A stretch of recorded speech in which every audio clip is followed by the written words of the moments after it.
We are uniting Park National's family of banks under one name to serve you more. This bank's about service to the community. I mean, your customers become your family, and by and large, you become their family. Customers do come in and they do feel like they're a part of our family, and they feel like they know us and we know them and we care. Park National, our family of banks, all together now.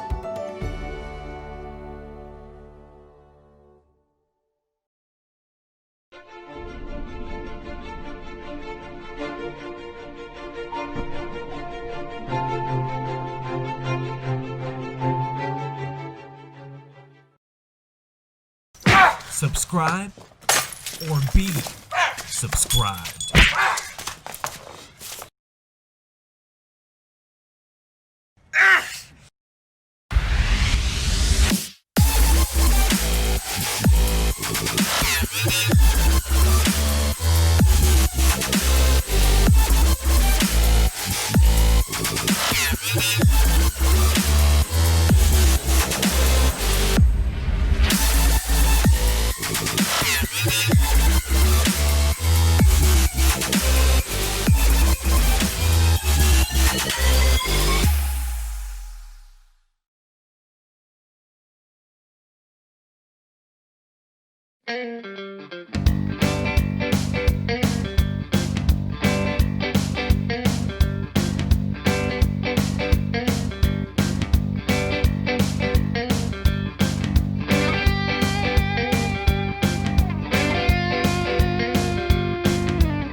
We are uniting Park National's family banks under one name to serve you more. This bank's about service to the community. I mean, your customers become your family, and by and large, you become their family. Customers do come in and they do feel like they're a part of our family, and they feel like they know us and we know them and we care. Park National, our family of banks, all together now.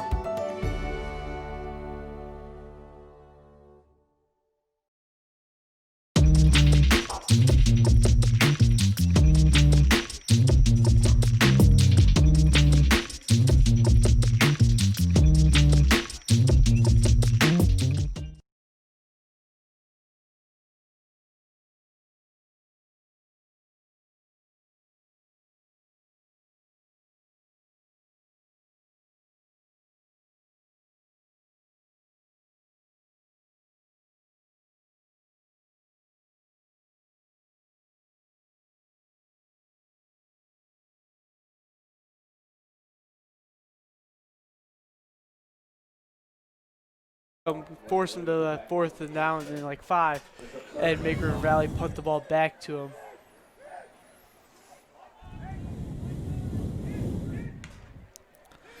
From the gun, here comes Showdown, stepping up in the pocket. 3 Colts there to meet him. Right at the 34-yard line, he is drugged down.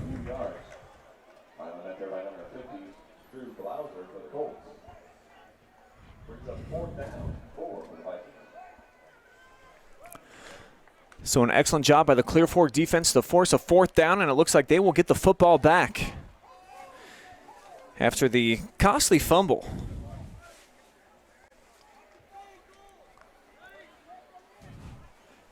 Tedrow back deep along with Lyon. Is a spiraling punt. Comes out, hits around the 36 and out of bounds.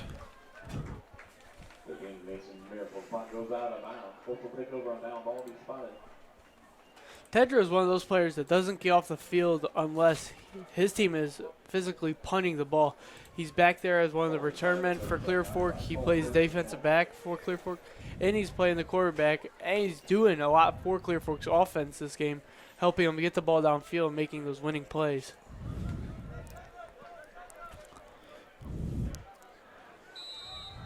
So 1st and 10 now for the Colts. And Tedrow from the gun. Rides the running back as long as he can, and a great decision to hand it off as Harris dives forward and has a pickup of 5.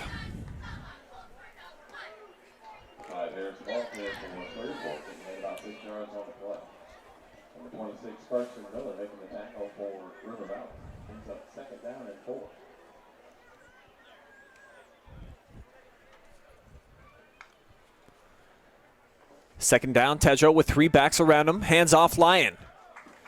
Bursts his way up the middle into River Valley territory. And again, the Colts running game, they got something cooking again.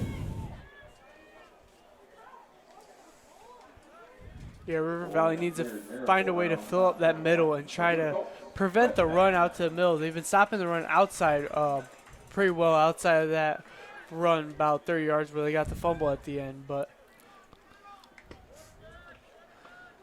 just 3 down linemen here for River Valley, so the Colts keep it on the ground.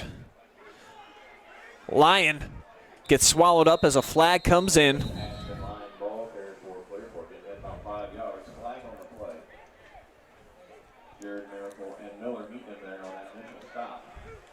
looks like it's going to be a face mask against River Valley. So tack on 5 more yards. And Clear Fork should have enough for a 1st down. Actually, it looks like it'll be it will just be a 5-yard variety. And a fresh set here for the Colts from the 36.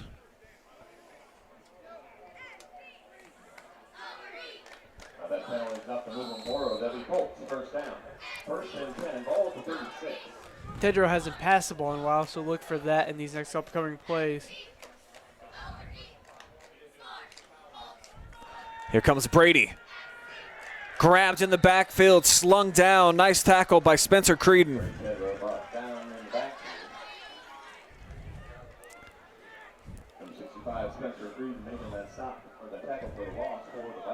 So the Colts now get behind the sticks here facing a 2nd and 14. Looking to take the lead here at home.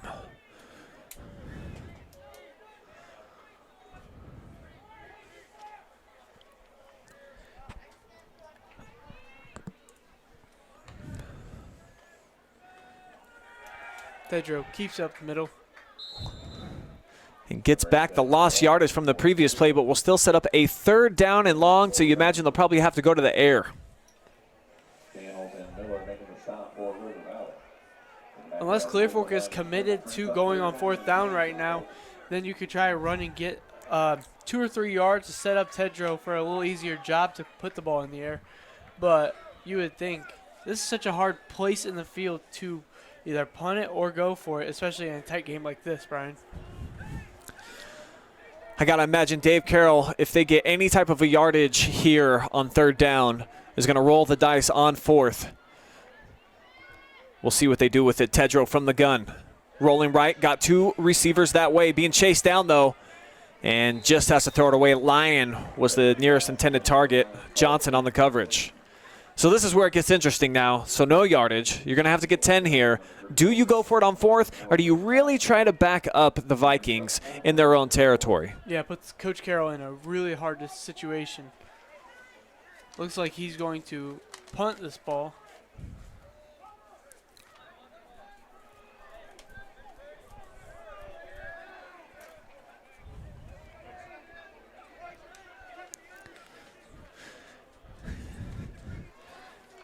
And I can hear Coach Carroll talking to his guys and just really unhappy with the offensive line.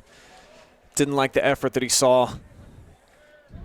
I'll say I wouldn't be shocked if we see a fake punt, even though they look in that pooch punt situation. And they will keep it on the ground. Tedro going nowhere, actually lost a couple of yards. Never faked out on the play was Spencer Creedon. 2 big tackles in the backfield for him on that drive alone.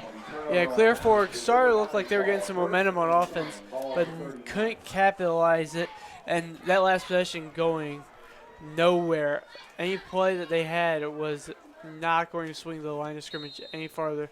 They got away with that face mask, but Clear Fork just needs to find a way to get that ball downhill faster. So the Vikings on the change of possession with the ball and keeping it on the ground. Last time we seen Rogers in action, had a 75-yard touchdown run earlier in the game.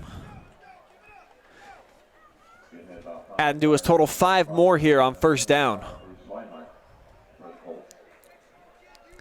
And with a sophomore quarterback, those are the type of plays that won't really blow you away. But when you can set up 2nd and short, 3rd and short yardage for him, it just makes it a lot easier and he gets more comfortable. Yeah, like you said, makes the job easier.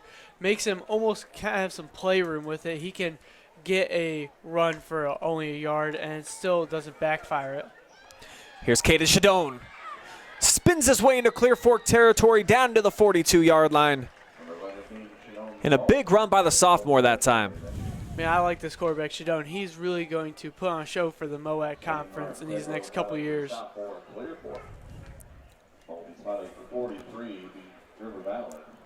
Clock trickles down, near 7 minutes to go here in this opening half. Tie score 7 apiece.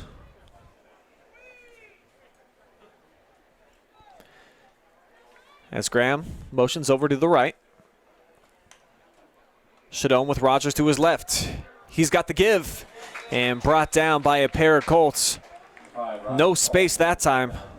I like the idea of Graham pulling along with right guard to the left side, trying to get some more blockers for the running back, but just could never get that little opening that they wanted to bounce outside.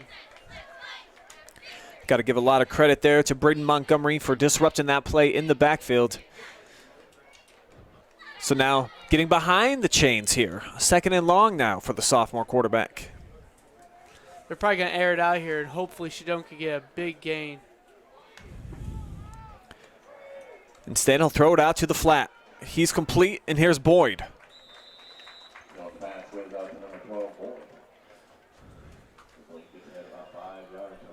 So Vikings are inside the 40 after about a 5-yard pickup.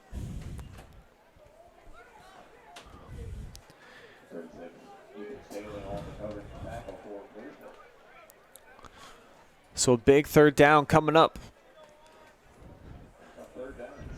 Vikings, again, kind of in that strange territory where maybe you just try to pick up a couple of yards, know that you're going to go for it on 4th down. Could this be 2-down territory for Coach Green and company? Lofting it over the middle and complete. Shadone does a pump fake to the left side of the field, throws off all the defensive backs, and then hits Luke Rogers in the middle of the field for a big gain and to set him up in the red zone. Rogers already with a trio of catches here tonight. Having a nice performance as, again, the tempo offense from the Vikings. No huddles needed. Getting up to the line now 5 wide. As Rogers comes in motion, Shadone up the middle, gets gobbled up. Interior teeth of that Colts defense was ready for him that time.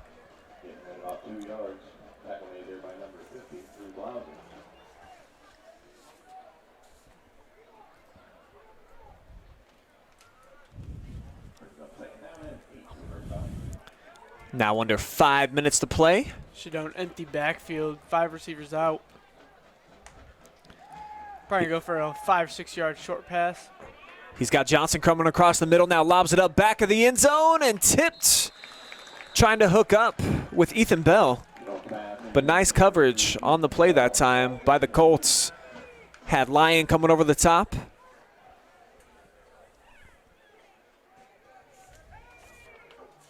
Staley also on the coverage. Also with the COVID rules with the center using the ball, it's almost like the refs can't exchange the ball to each other and try to play at their pace. You have to play at the center's pace. And if a center has stone hands and has a bad pass, that gives the defense more time to catch up and set up for whatever the offense is going to run that next play.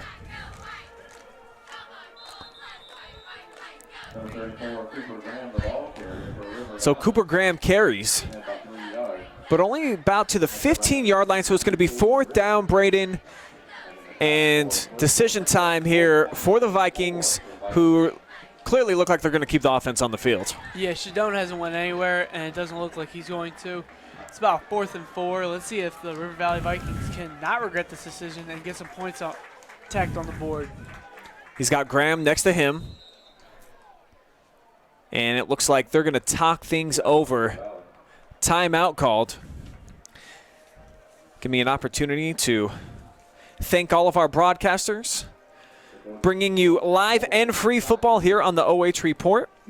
Spherion Mid-Ohio is your connection to local jobs. From light industrial to skilled professional, they have opportunities for everyone. Visit midohiojobs.net and let's get to work. By Park National Bank. Richland Bank may be changing their name, but not their philosophy. They're still your hometown bank, supporting your hometown teams. Same bank, bigger promise.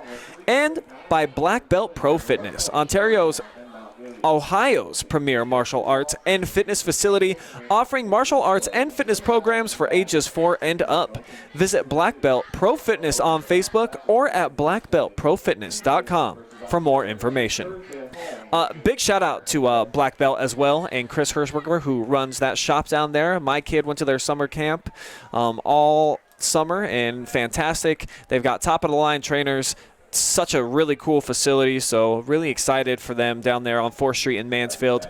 Definitely look them up on the Facebook, maybe at halftime of this game. Locking your peepers right now, 4th down and 4. Throw to the outside, and it is complete. Nice catch by Carson Lang, and that is who Shadone said that he probably had the best chemistry with. Yeah, Shadone also said that he has chemistry with everyone on this team, and I think that's why the coach trusts him so well to go on 4th down for risky situations like that. He likes it, or the coach also talked about how he trusts his sophomore quarterback to make the right play and the right moves, and it looks like it pays off, and Shadone also has his team in about the 9-yard line. Graham rumbles down to the 5. Got smacked by Brady Owl.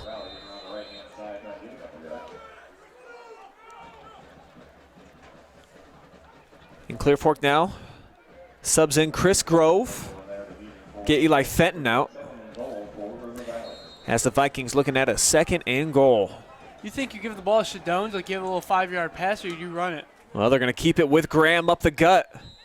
And typically that's a good idea. 6'4", 225. He is a bruiser.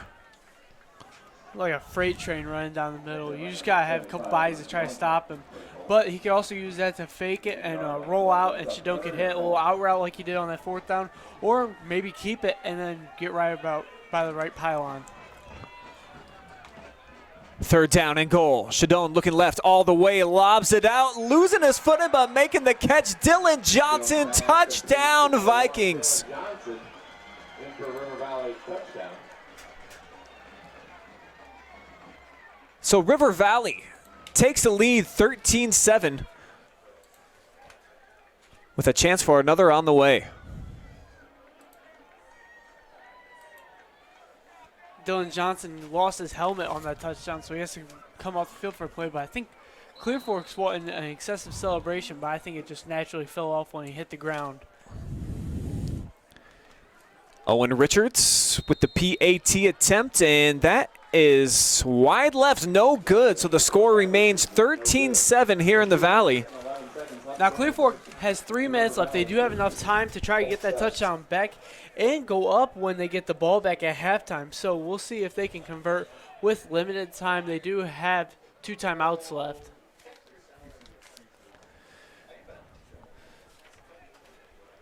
So Johnson with the touchdown grab there. I like how Shadone spreads the love, keeps the family happy, and uses all of his weapons that he needs to.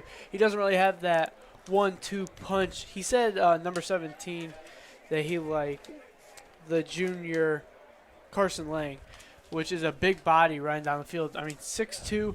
So he said he has probably the most chemistry with him. But when you have senior weapons all around the board like that, you can spread the love, like I said, and share the ball as needed. Yeah, Shadone said he had a lot of jitters in that first game against Gallion, and rightfully so. I mean, you know, an MOAC contender coming to your place opening night, but he said that he kind of shook those off, that they worked at some of the miscues that they had in week 1, and out here doing some pretty nice executing in week number 2. As Tedrow bobbles, picks up now at the 15. He's got a big hole up the middle. Brady Tedrow wrapped up at the ankles and drugged down at the 40. Great tackle there. Otherwise, he might have been ghost. That was Lang stretching like out. kid, Needed the whole 6'2". I feel like that kid never steps off the field. He's their quarterback, their punter, their defensive back.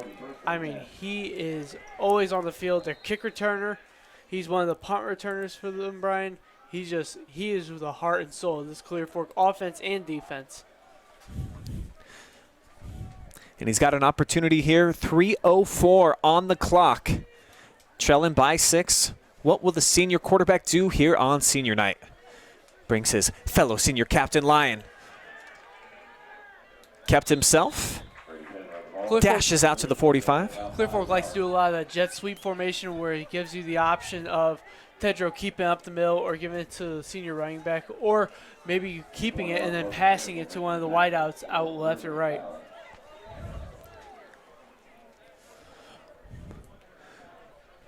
Colts always very creative offensively under Dave Carroll over the last several years. Had a ton of success, 30 wins out here in the Valley over the last 3 seasons, including back-to-back undefeated MOAC champion regular seasons, their first 2 years in the conference.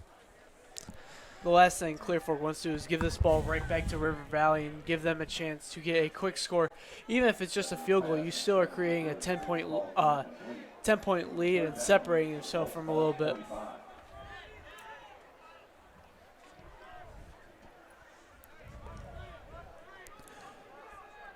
So basically everything you just said, true here on 3rd and 5.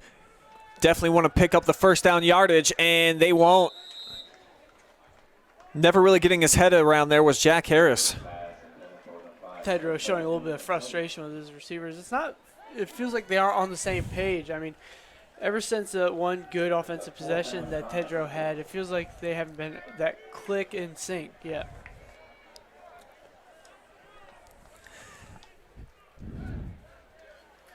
And this is a downfall for your quarterback playing 2 ways. You could, as a coach, put in a defensive back and get Tedrow off the field, have him talk with his receivers, and kind of try to get things going on all cylinders. That was a luxury they had during those MOAC championship seasons, having a 2-quarterback system. Jared Schaefer, Brennan South. Last year, it was just South running the show. Yes, that's a heck of a punt there by Tedrow. Back up the Vikings at the 11-yard line, but still plenty of time here, Braden. Over 2 minutes, 18 seconds on the clock. So, especially River Valley has had very explosive plays where they've gained 60 or 70 yards on one play. That 2 minutes is fair enough time for River Valley to try to get just at least 3 points on the board. I mean, a 10-point lead is going to be very big if Clear Fork can't pull around for the offensive side. and I like a lot of these offensive weapons that we're seeing out there. We mentioned the length and the ability of Carson Lang. Certainly we've seen Dylan Johnson, who just had the touchdown grab. Ethan Bell seems to have some pretty nice quicks. Luke Rogers been utilized a lot. So there's some pieces and parts out here as Johnson up top. Adjusts and out of bounds, the official says. Nearly brought that in at the 45. That would have been a big 35-yard gain. Yeah, sophomore quarterback faked the bubble screen, which River Valley has used a lot today, and hoping that he could get Johnson downfield for that 30, 40-yard pass. And it was great execution. Just if Johnson stayed in, that would have been a major spark plug for River Valley this possession.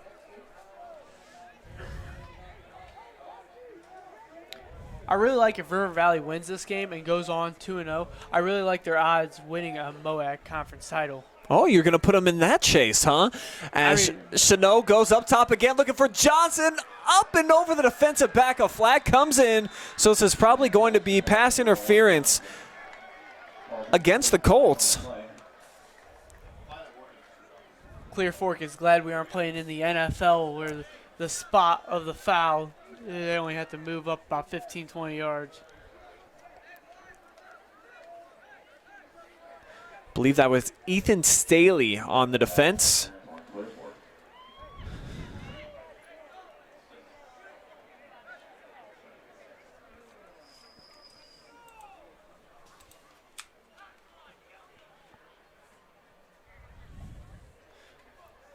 Two big shots to Johnson downfield. I mean, do you think after that touchdown pass they kind of like each other a little bit more than they did pregame? Well, quarterback's certainly looking that way now. Though this time he's going to keep it on the ground. But going nowhere. Even though he has those two incompletions to Johnson and he had that penalty on the one, I think that River Valley needs to stay away from the run game and try to get those little 15-yard pass plays, even if they want to get a field goal out of this. Well, it is tough. You're still only at your own 25 here. Time running down, only a minute and a half to go before the break. You are on top, so with the sophomore quarterback, I mean, it's tough. How aggressive do you really want to get? I do agree with maybe trying to take a shot here, as he will down the far sideline and disrupted, trying to hook up with Bell, and Tedrow says not this time. Yeah, you don't want throwing an interception like he did earlier in the game and giving Clear Fork such a good field possession, especially when you know right now if they keep it clean that they are not going to get any chance of offense with serious time left in this half. So I can see where they want to run the ball and maybe drill some time down. But if you are looking at Johnson downfield in those single coverages, you got to take that risk and maybe unleash the cannon and try to get a big play out of this. Third down now. Chanot steps up, airs it out again, and making the catch, spectacular fashion, is Carson Lang. He's going all the way. He's still going Touchdown. all the way. 74-yard touchdown. Are you kidding me? River Valley goes up at least 13 or at least 12 points as of now, maybe 13 due to a missed field goal, or missed extra point. But River Valley giving themselves an extra cushion to go into the second half. But if you're Clear Fork, you still got a minute left on the clock. As their offense has been rolling, you don't expect them to score in that little short time frame. But you never know, Brian. Just a spectacular effort there by Lang to go up and over the defender and then take it all the way in for the touchdown. And again, the kick is wide, so the score will remain 19-7. So with 1 minute and 9 seconds left to go in the first half, it's the Vikings 19, Colts 7. But wow, what a change here.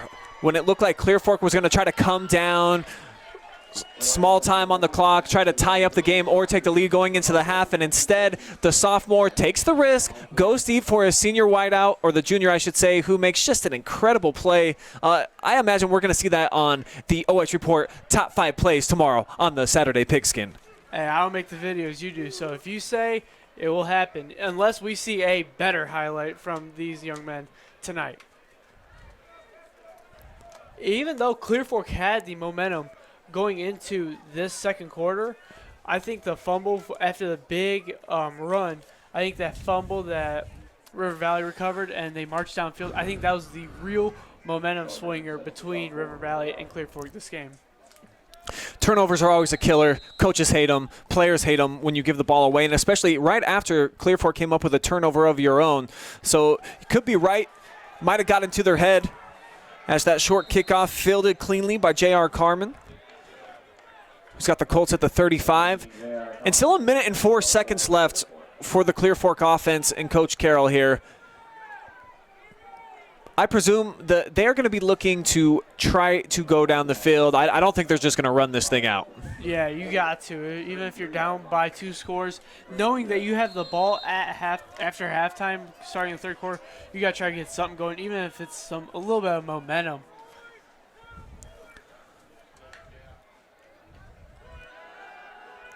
Tedrow's got the screen set up, but you saw just lurking there, Jared Miracle. He snuffed that play out, so it really never had a chance to develop. Bring up 2nd and 10. And the quarterback for Clear Fork was swarmed by defensive players for River Valley. They got in that backfield very fast and almost made that pressure for him not to look downfield, but you got to look right in front of him, try to hand it off to a receiver.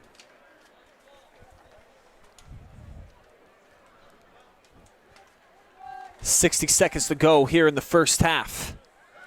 River Valley now leading by 2 scores and applying pressure to Tedrow, who keeps it on the ground out of bounds. And he lost about 4 yards on that.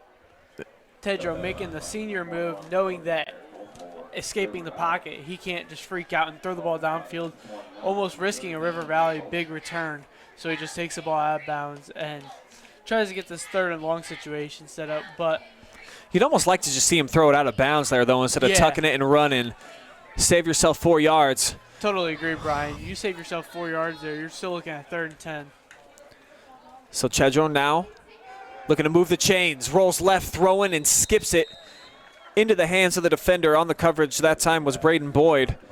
So it's another 3 and out for the Colts, and here comes the punt unit. And, hey, I wouldn't count out River Valley trying to go for another big strike here and really stabbing Clear Fork while they're down. Yeah, when you have them on the ground, you got to step them in the throat and you got to create more separation. I mean, River Valley, another score into this game would be huge and it'd be a momentum swinger. And almost give Clear Fork that you got to respond coming out of halftime or else there's no more game.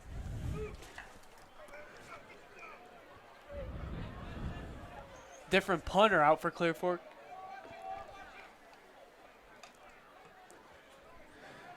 I think that's Hunter Wyrick who kicks it, and it backspins at the 40. Took a fortuitous River Valley bounce. And so they got it at the 42, and though limited time here, just 39 seconds, good enough field position, I think, to at least try to move it down the field, see if you can't get in field goal range, even though their kicking game has not been very strong here. 2 timeouts still remaining as well for the Vikes.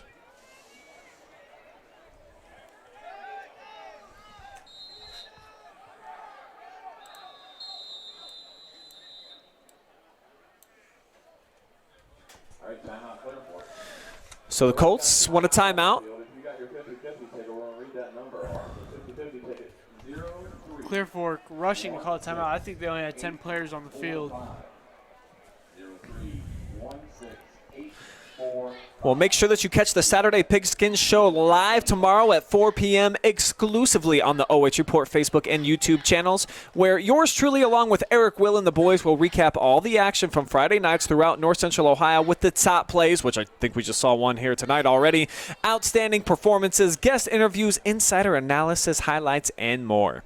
Because the OH Report is your new headquarters for live and free high school sports broadcasts right here in North Central Ohio, bringing fans live live streams on our Facebook and YouTube channels for football, soccer, and volleyball throughout the fall. We have basically been Clear Fork TV this week, been over here in the Valley a whole bunch. I believe this is 3-4 straight days for us, taking in some volleyball, soccer action, now some Friday night football. It's been an exciting week out here in the Valley. He's taking a shot downfield. And he's got a man again. That's amazing. The getting behind the coverage there was Ethan Bell, who couldn't bring it in. But, man, Dave Carroll is not a happy camper. Jack Harris completely lost out there in coverage. Coach Carroll's telling his whole secondary, stay back. We don't want to give up that deep ball, especially when there's only 30 seconds left in the half. So you are really giving up a deep ball. River Valley set up around the 45, so you got to make sure that you're playing back and playing this safe. Shadone got his man. Lang brings it in across the 50 and darts out of bounds with enough for a first down. Shadone plays a smart, seeing that there's 5 yards extra to the right, but he doesn't want his coach to burn timeout. He wants to go left. It looks like River Valley's going to take a legit shot at the end zone. A lot of coaches would just run this out and be like, hey, we did pretty good this half. Let's go into halftime and see what we can improve. But no, it looks like River Valley's going to try to create more separation against this good Clear Fork, well-coached team. Caden hands it off this time. Rogers running right. And he's going to be real near another first down as the Vikings take a timeout with 17 seconds to play.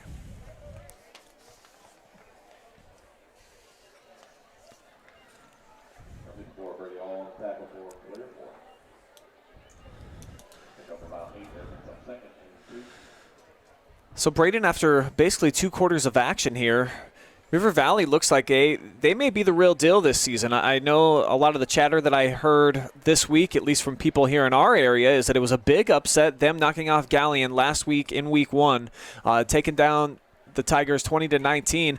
But it seems like this sophomore quarterback, he's pretty poised. He's not scared. He goes up top, and he's got a lot of weapons out there at his disposal.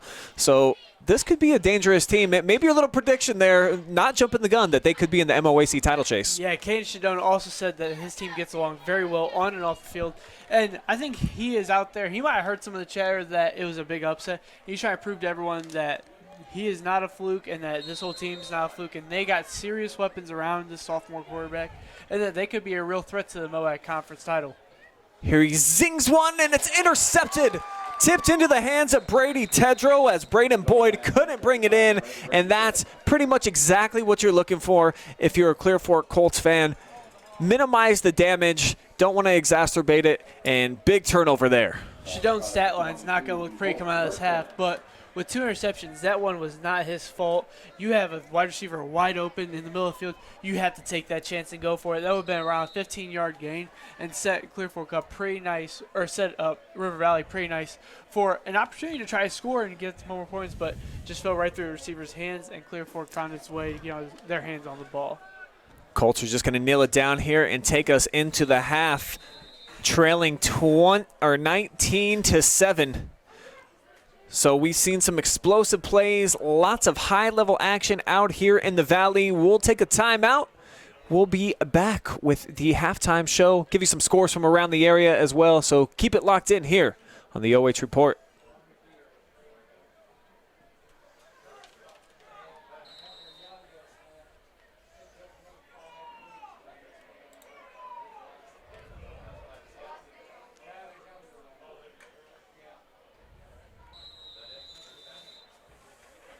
All right, that'll do it for the first half of the Valley. That's River Valley 19, Colts 7.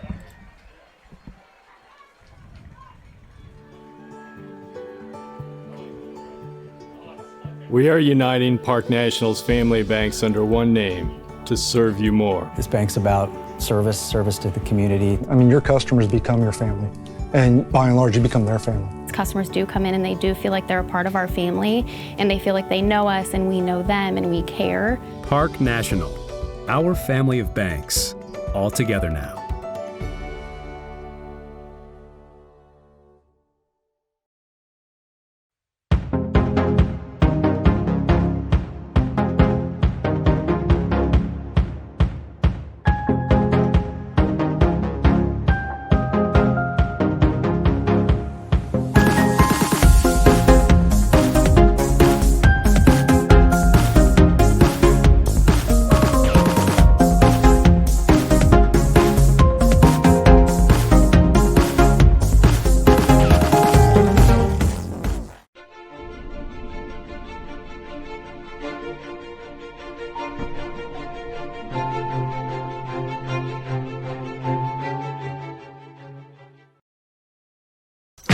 Subscribe or be subscribed.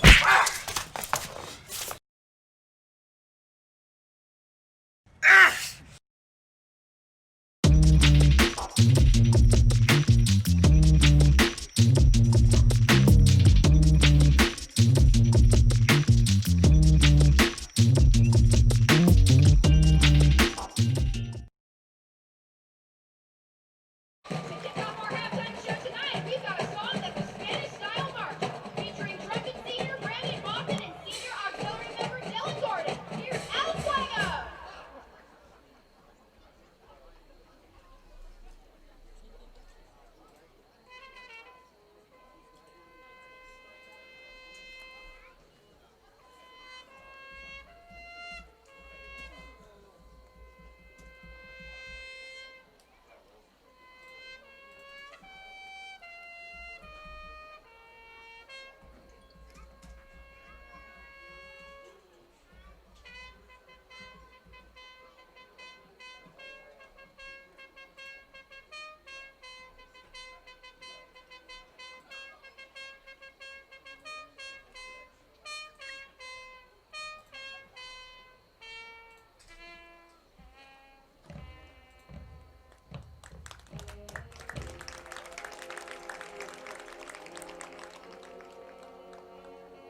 What is up, North Central Ohio and beyond, wherever you're watching? We're glad to have you here on the Sports Mix. My name is Brian Skronsky, and I've got a couple of great guests with me here tonight. Travis Berardi from our own OH Report family, along with Mansfield News Journal writer Jake Furr.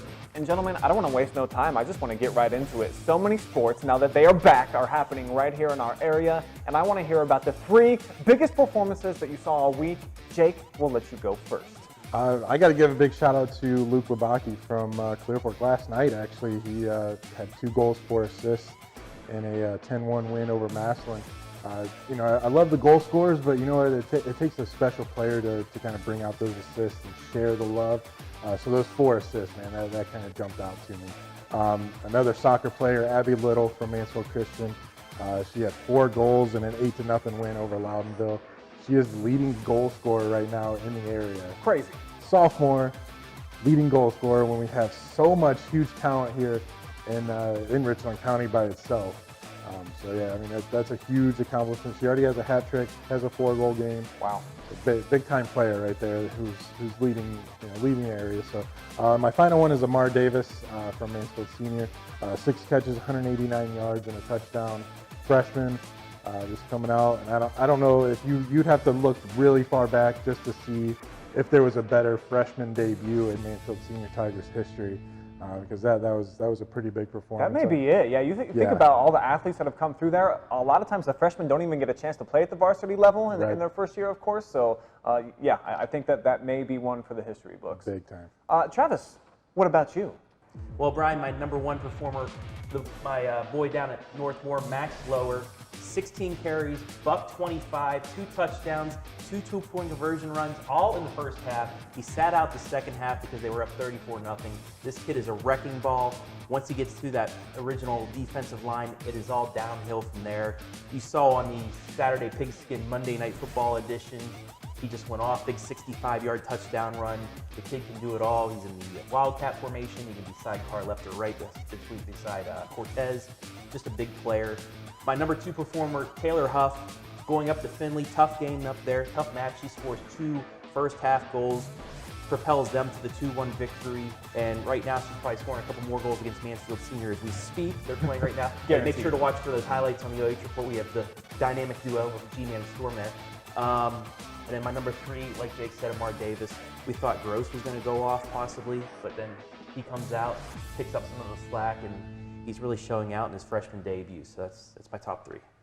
All right, I'm also going to piggyback off Jake Furr, and I'm going to go with Abby Little at number 3 on my big 3. 4 goals is an awesome accomplishment, but for a sophomore, man, I don't care about the competition. When you find the back of the net that many times and to be the leading scorer in the area, I thought that was pretty darn special. At number 2, I got Blaine Bowman of Shelby. Almost 200 receiving yards as a junior, really helped out the offense and the new quarterback stepping in for the first time, Marshall Shepard. 2 touchdowns as well, so I thought Blaine Bowman was big all night long, really carried the Whippets to that victory. But at number 1 for me, I'm going to mix it up. I'm going to go off the radar a little bit, and I'm going to go with the coach, and I'm going to go with Scott Spittler of Lucas. Going on the road at the Valley. Was supposed to be a home game for them at Bob Wine. No, they switch it last minute so that they can accommodate more fans. So he has to go into a place where they've won about 30 games over the last 3 seasons. Dave Carroll's really got that machine, that engine running smoothly, and they come out with a win. Had a few kids out even that were starters with some illness. So Scott Spittler, my number 1 in the big 3. Really impressed what we saw from the Cubs.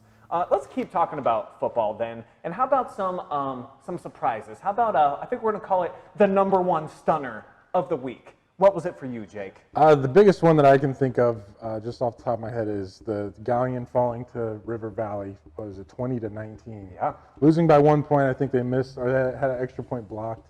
But that was, Galleon came into this season with very high MOAC hopes. And, just to drop that first one, that's kind of tough to deal with. But I think they're going to rebound this week. But yeah, that game kind of stunned me a little bit. I know a lot of people will say Mansfield Senior fall into West Holmes, but just that first loss by Galleon, that was kind of tough to swallow. But I think they'll bounce back. Trav? The overall Shelby Ontario game. Most thought Shelby was going to be cruise control. They were going to win by a few more touchdowns. They did win 28-14, but Owen Fisher really didn't get going till late. I still think he's going to have a breakout season this year. much like he did last year. But Ontario really stuck with them. They went down 21-0, I believe, scored twice, had a chance to tie it up, but turned the ball over late. So Ontario, I think they're ahead of what we thought they would be to start the season, and Shelby maybe a little bit behind, but I can see now that both these teams could be, going towards a successful at least 6-game season and possibly a couple wins in the playoffs, at least one.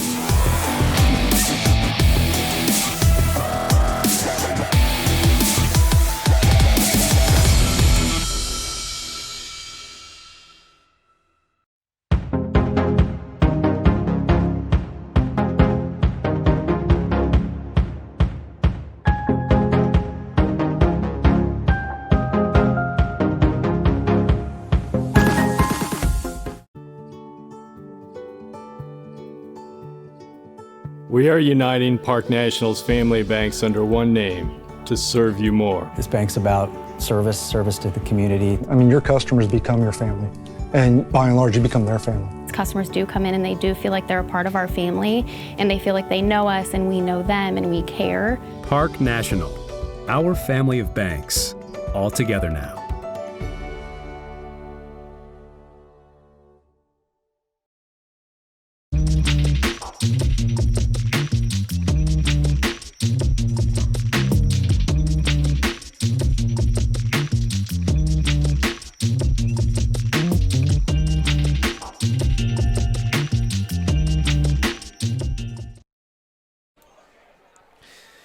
It's halftime here at the Colts Corral, where we have got River Valley on top, 19-7 at the break. Brian Skronsky with you, along with Braden Kreveling.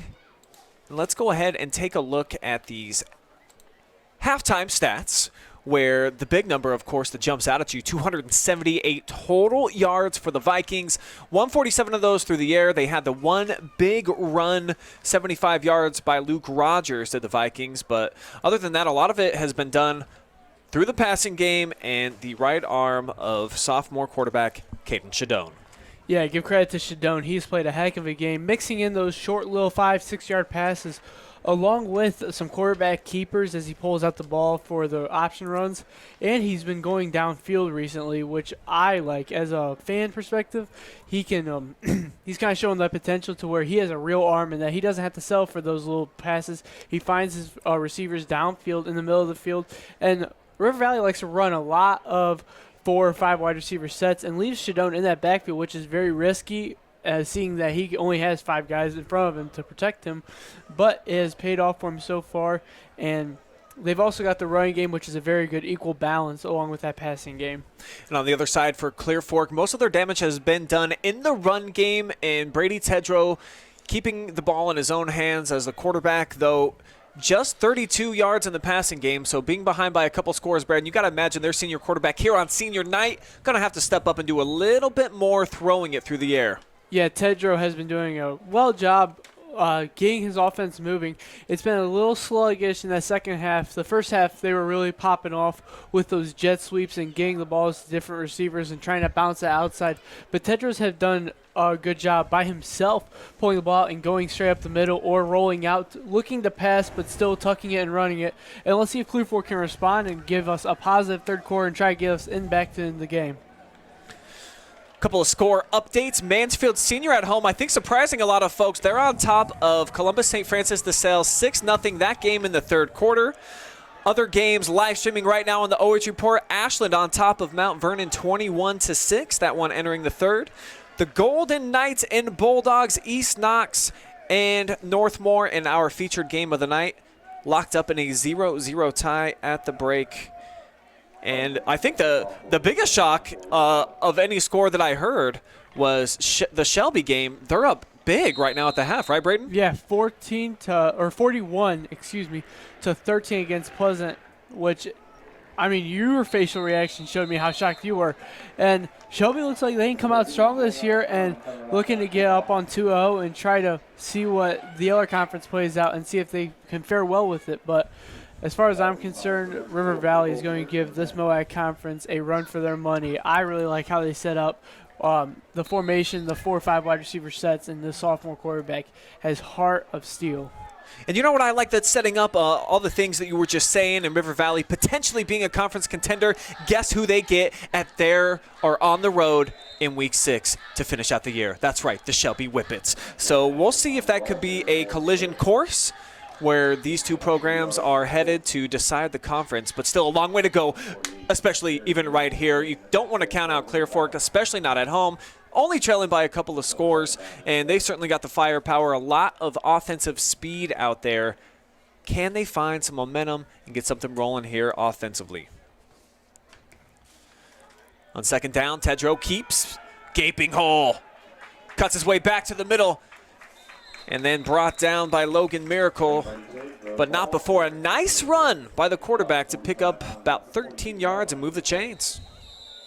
Logan Miracle making the tackle for River Valley.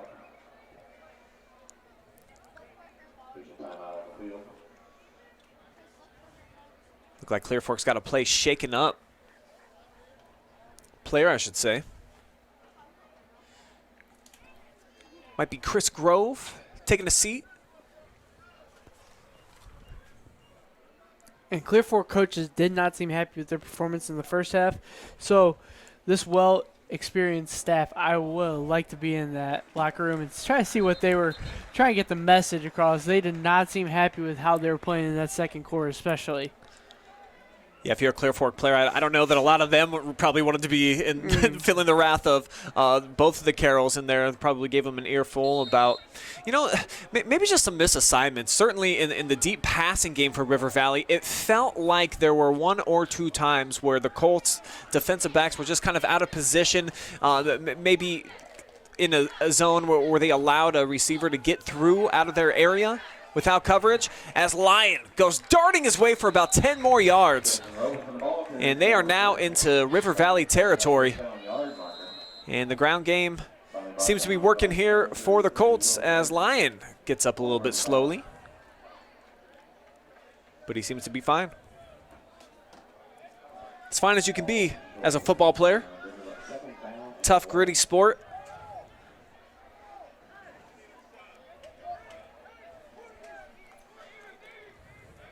Lyon has to get a sub out for him. He's been really attacking that jet sweep outside run game really well and keeping Clear Fork in it. And so they have to stay honest, River Valley's defense, to stay honest with those outside runs, and it gives Clear Fork's quarterback, the senior, a chance to just dart up the middle and get those big runs in the middle. Tedrow turns, hands off. Took a pop, too. You've seen Carson Klingel came in, gave him a shot in the chest. And those are little plays that they kind of add up throughout. When you're hitting the quarterback in the chest, do that about 4 or 5 times throughout the night. It'll leave a few bruises on there and give them something to think about when they are making that decision in the option game. Well, Klingel's also been probably told by the coaches, watch for Trebek to keep the ball. And he's probably just trying to stay honest with his assignment and trying to give him a little friendly shove, rattle him up a little bit. Third down, Colts need a yard. Tedrow's got it, and more. Jug down inside the 35-yard line. So Clear Fork's got something cooking here on their opening offensive possession of half number 2.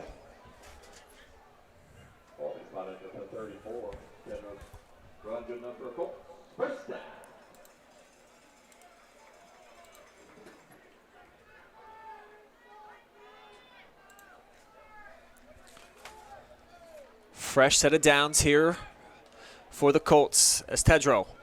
Option, pitches it out. Cutting inside was Lyon. Brought down to the turf after minimal gain, maybe about a yard.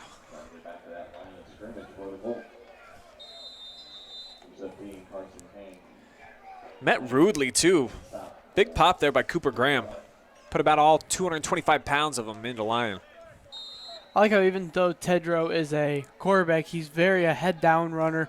Doesn't really want you to bounce outside with that speed, but almost like if you're staying about 5 yards distance, he wants to miss you with one move versus Lyons. Lyons is very get out and running kind of guy. Doesn't really want to miss anyone, but just blow right past them.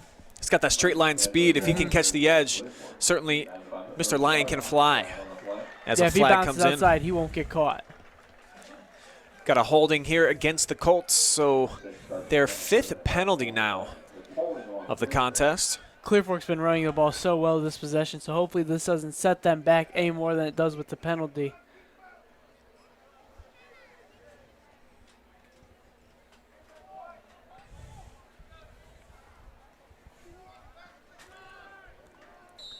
Clock now under 9 minutes to go here in the 3rd quarter. Now it looks like Tedrow's almost forced to be in a passing situation, either on this down or 3rd down. Be 2nd and 20 here for Clear Fork. Gotta get all the way down to the 24-yard line to move the sticks as Brady carries and squirts his way through for most of the penalty yardage regained. It'll still be 3rd down and long. Colts will need a dozen.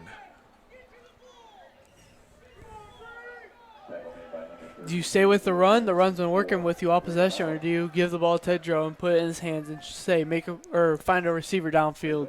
I think both options are legitimate. If you keep it on the ground here, this definitely could be 4-down territory for Clear Fork. Try to pick up maybe 4 or 5 yards more if you can. And that is exactly what they're going to do, but not going to get the yardage that they were wanting as they get swaddled up right at the line of scrimmage. And it's going to be 4th down and 10.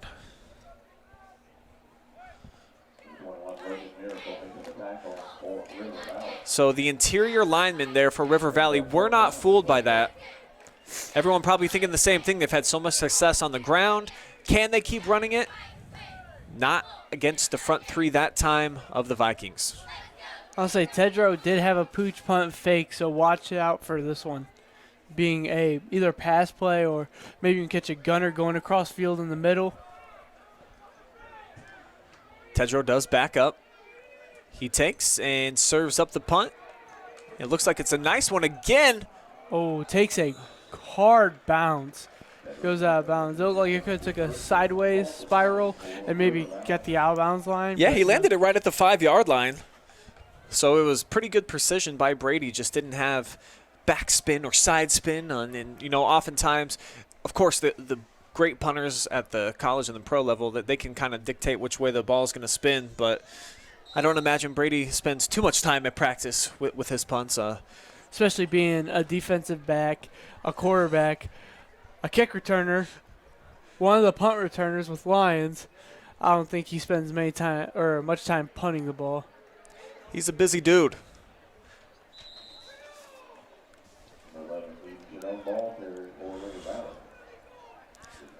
So on 1st down, first possession here, the 2nd half for the Vikings on offense, and they keep it on the ground with the sophomore quarterback, Caden Shadone.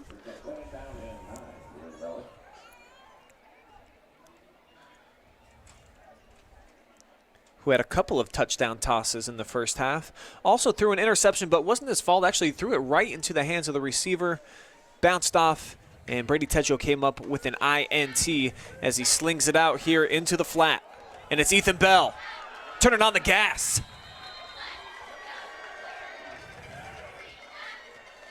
Those bubble screens, if you do not go out to the outside and cover them very well, like you said, Ethan Bell took the outside corner and just ran with it. Marked out of bounds, though, at the 47-yard line here on River Valley side, as, again, they empty it out. Shadone all alone in the backfield. Turns, looks right, comes back left, and he's got Lang, who spun down right near midfield, just across the 50 into Colt territory. I'm glad we got to talk to Shadone earlier in the game. He gave all the credits to his weapons. A lot of them are seniors with some juniors. He said that he has chemistry with all of them, and that he has some personal connections better than some others, but he maximizes the talent out of all of them. And I think he brings out the true potential as they do with him. They bring out the best he has in the game. And like you said, he had 2 interceptions. One was his fault, throwing across middle in the field. But when you have short passes like that, you do get caught up with linebackers and defensive backs almost playing for that ball just right in their arms. And then the one where he found his receiver right in the middle of the field trying to march and get a score late in the second half, or in the first half, and just found a defender. But right now he is down, and does look like Shadone is hurt at the moment. They'll back up on his feet, so that's a good sign, being helped over to the sideline. But with the stop of play, imagine that Caden's going to have to check out for at least a down. Hey, but River Valley, as I'm looking, has 3 quarterbacks other than Shadone on their roster. Number 12, Braden Boyd, the junior, can play quarterback. And that's who's in there right now. Number 10, Marion Ross, the sophomore, can play quarterback. And the kicker, number 9, Owen Richards, also is on the roster for quarterback. Boyd does a nice job just of collecting this bad snap, and here he goes, showing some speed, bursts to the outside. And he's got enough for a Vikings first down. You wonder how long River Valley is going to keep Shadone out, even if Braden Boyd can keep this offense moving with Shadone out. Flag on the field, though. And it's going to be a chop block against the Vikings, so that's going to negate the nice run play there by Boyd, who just checked in at the quarterback position.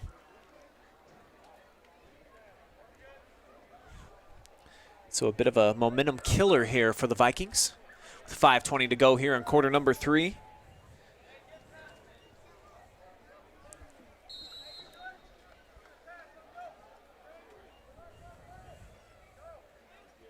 Shadone still staying over on the sideline.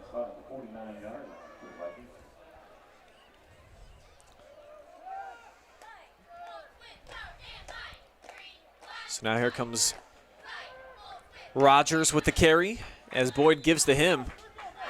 No separation there on the left side. Excellent job by the Clear Fork defensive front to disrupt that before anything had a chance to get cooking. And it's going to bring up 3rd and long way, halfway down 97 here for this Clear Fork defense. We'll see if they can get off the field with the sophomore quarterback on the sideline. If Braden Boyd had a run like he did on his first play, they could get first down out of this. Back to pass. Now breaks the pocket, and you see the speed. Takes a big hit, though, over on the far sideline.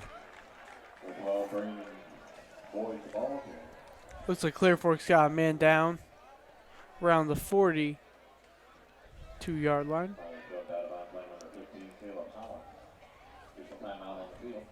It's Caleb Haller on the last tackle, and could be, well. Shadone looks like he's going to come back in, but this injury, I know we don't say no injuries are good, but it could be a momentum stopper for River Valley. They look like they got a big chunk of yardage on that play.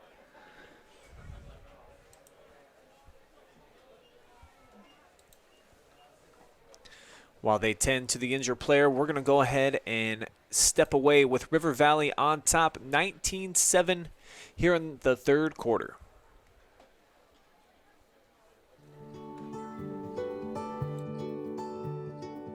We are uniting Park National's family banks under one name to serve you more. This bank's about service to the community. I mean, your customers become your family, and by and large, you become their family. Customers do come in and they do feel like they're a part of our family, and they feel like they know us and we know them and we care. Park National, our family of banks, all together now.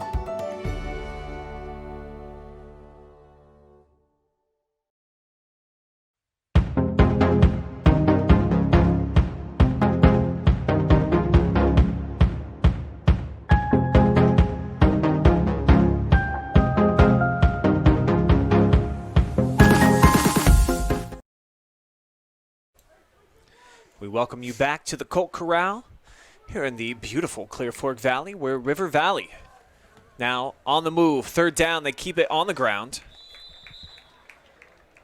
And picking up 3 yards that time, Luke Rogers.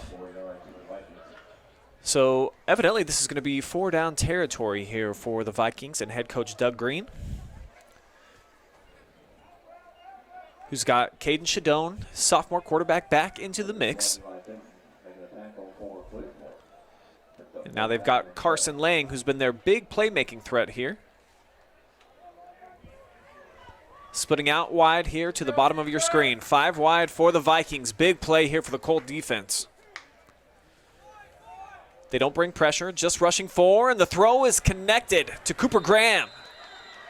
Shadone knowing how to stay patient in the pocket, kind of letting the defense collapse and finding the right receiver.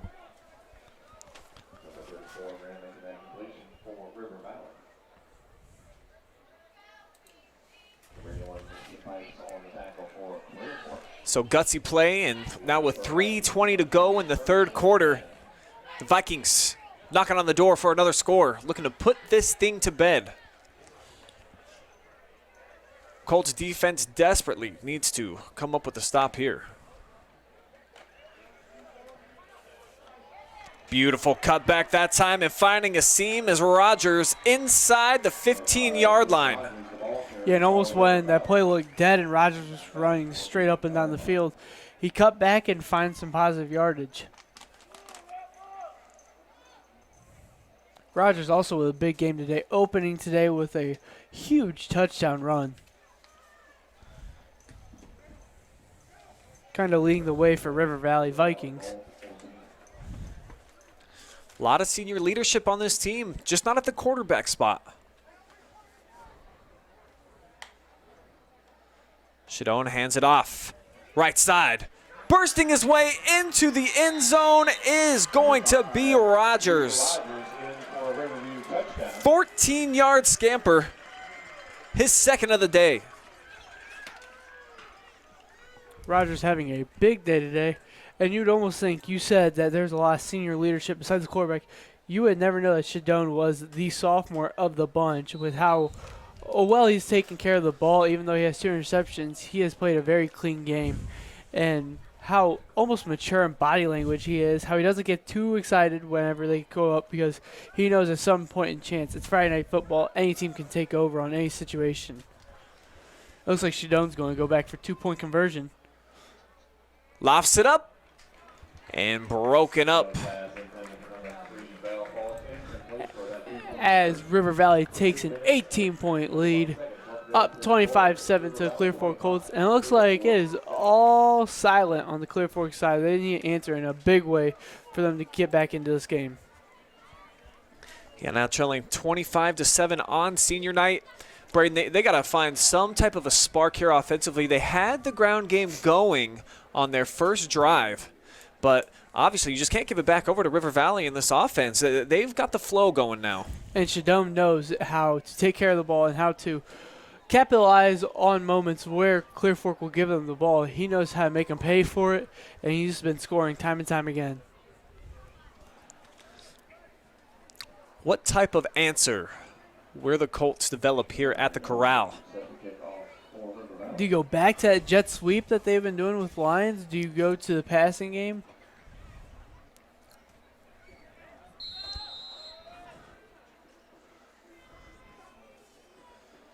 Cedric Still kicks it away. And it's taken by Lyon out to the 33-yard line.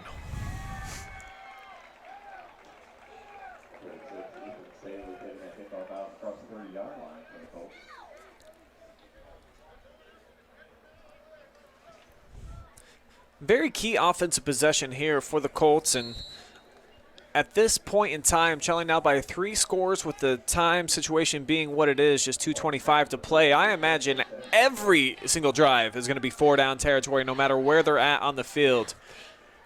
Especially this is a do-or-die situation. You really just need a field goal out of this to bring it a 2-score game. You would have to get some help with a 2-point conversion, but you still got to get some points up on the board. Whistles blow the play dead.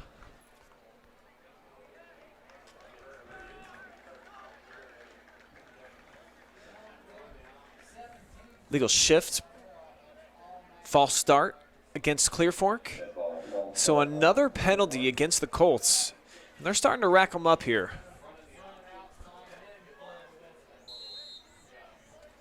Kind of odd. The referee let him play that play out for a little bit and then blew it dead in the middle while the quarterback was was about to take off with the ball.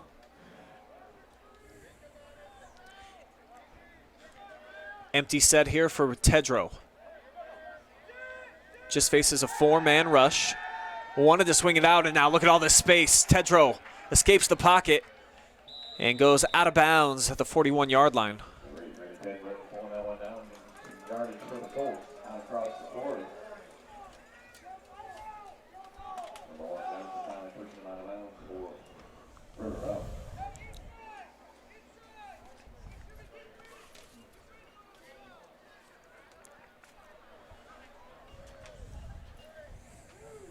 2nd and about 2 for the Colts. They need to get this offense moving, and Tedrow's looking like he's getting them get the ball rolling the right way.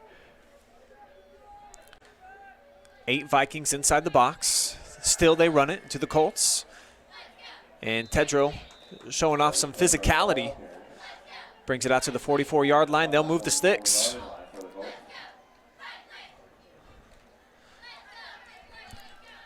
And that's what Clear Fork needs to do at this point.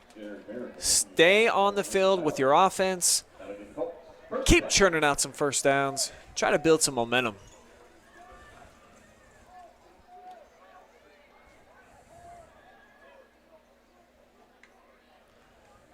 Vikings again just bring 4 as Brady loads up, throws, and in and out of the hands of his intended target. Thought he had Staley that time. Just couldn't bring it in.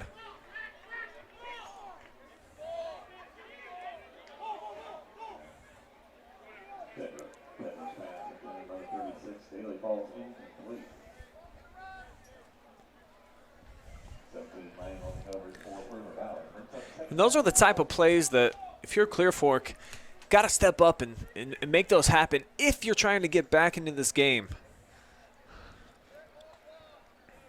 Another problem Clear Fork faces for another day is when and if you do score on this play, you have to rely that River Valley does go scoreless on 2 straight possessions for you to get a chance to get back into this game. How about Ashton Lyon ducking his way and then getting into the open field before he's ripped down by Dylan Johnson. But what a crafty play as he took the pitch, evaded a couple of defenders, broke free from another 2, went inside, and then all the way down. Huge gain and potentially a momentum boost here for Clear Fork. Looked like in that first 8 yards of him running, he made 3 River Valley defenders miss, which is big because that turned, again, an 8-yard run into about a 28-yard run. Colts knocking on the red zone door. You got to convert if you're Clear Fork when you get this far down the field. Tedrow wants to keep it, looking to get out wide right. And you see just swarming. No way that he could catch the corner. Carson Miller came in and then Johnson able to make the tackle. Looked like as he made one Viking miss, another one was just right around the corner joining the party.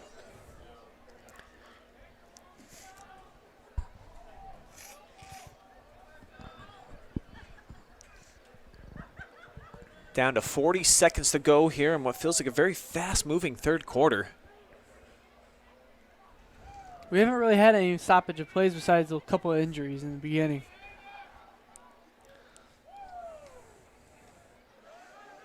Tedrow hands it off. And the Colts do now get inside the 20 down to the 19. As Lyon is going to set up a 3rd and 5 here for the Colts. Looked like Will Garrison, the sophomore, had a pretty good jump on that play. I don't know if he was offsides before the ball was snapped, but it looked like he was going to be the first one to the party, but looks like we're going to end the third quarter. Clear Fork still down 7-25 to River Valley Vikings.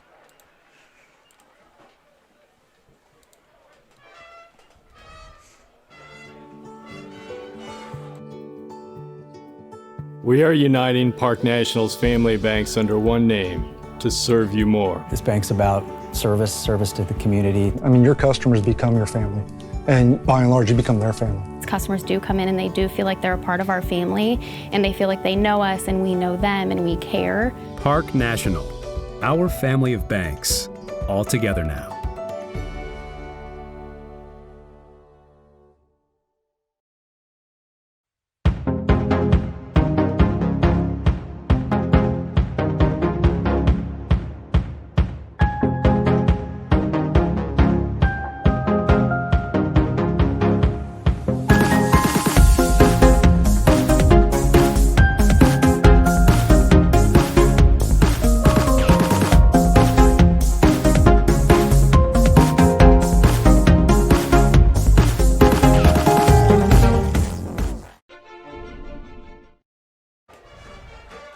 So we have reached the 4th quarter of play here at the Colts Corral, where Clear Fork knocking on the door, but they are on the ropes here against River Valley.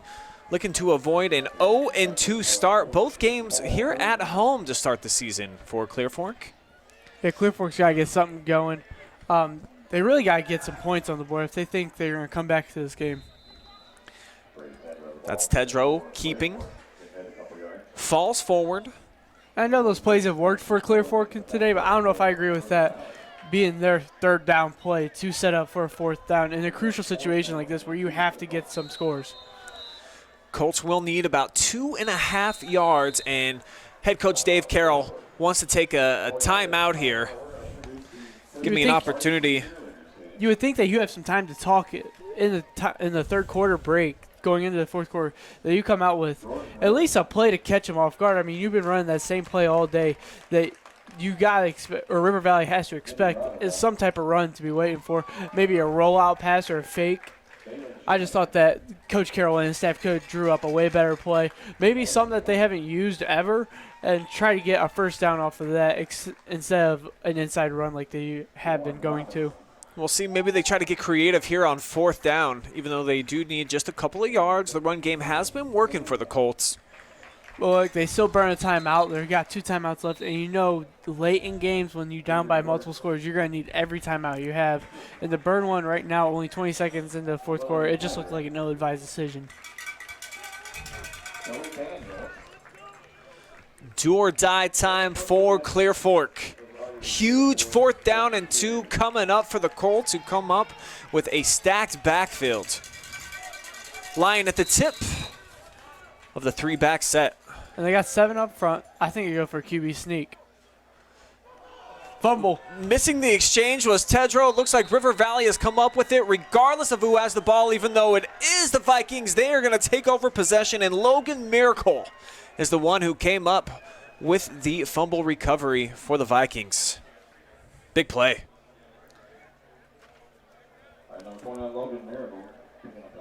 Yeah, now Clear Fork is banking on the quarterback, River Valley, Caden Shadone, to make a bad pass or try to get a takeaway in some sort. But River Valley's really been playing a clean game. I know we talked about those 2 interceptions, but Shadone made the one in the middle of the field earlier, which was a bad play. I mean, but when you throw the short passes in the middle, one's going to get picked off every now and then.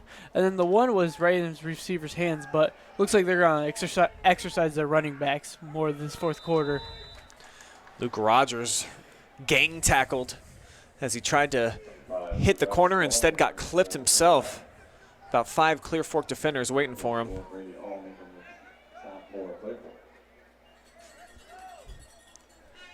And if you're the Vikings, no need to be in a hurry here.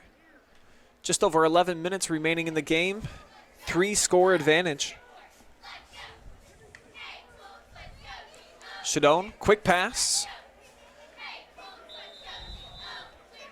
And that's Ethan Bell staying inbounds, out across the 20.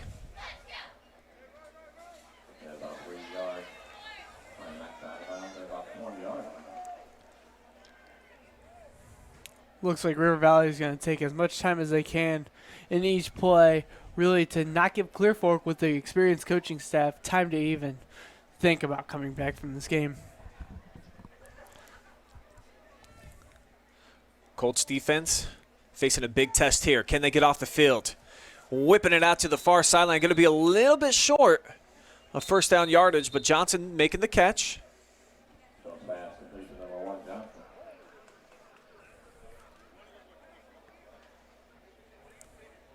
Penalty is down on the field. This one is against the Vikings.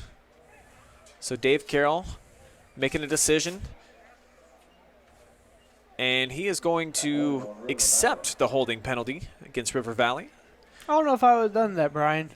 I mean, obviously River Valley doesn't look like they're going to, except they haven't punted today, so they might have. But River Valley, in situations like that, would have punted the ball, probably. But Dave Carroll doesn't want any chances, takes the 3rd and long, and sees if Shedmore can get himself out of this jam. So River Valley now backed up at their own 9-yard line.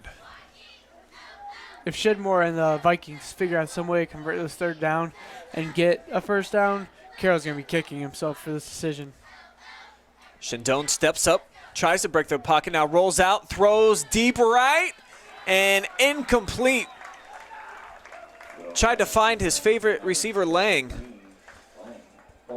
but good coverage on the play.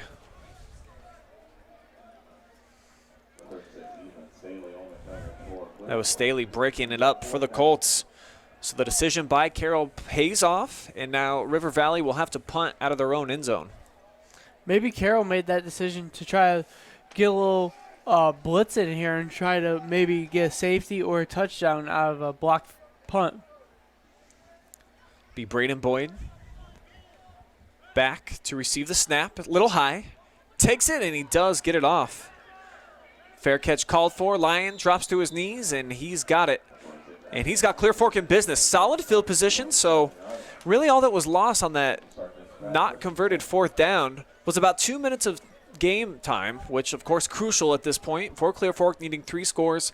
But back with the football and back in business with Brady Tedrow taking the field here for the Colts at quarterback. You got to expect that this time Carroll pulls all the bags out of the tricks. Maybe some trick plays, maybe an onside kick we might see later. And onside kicks are always so much fun to watch.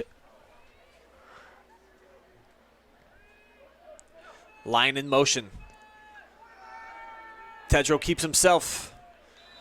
And we've seen a lot of that today off the option look. Brady and Ashton. Thing is, Clear Fork's been favoring the run a lot, and to get back into these games, they can't run the clock out on big possessions like these. They gotta get the ball in the air or get big runs.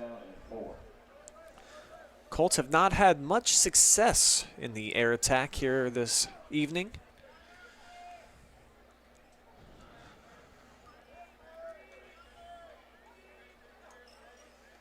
As again, they bring Lyon in motion. He gets it this time and swallowed up in the backfield, brought down by Klingel. You got to think in a minute, like you said, Brian, every minute counts in these games.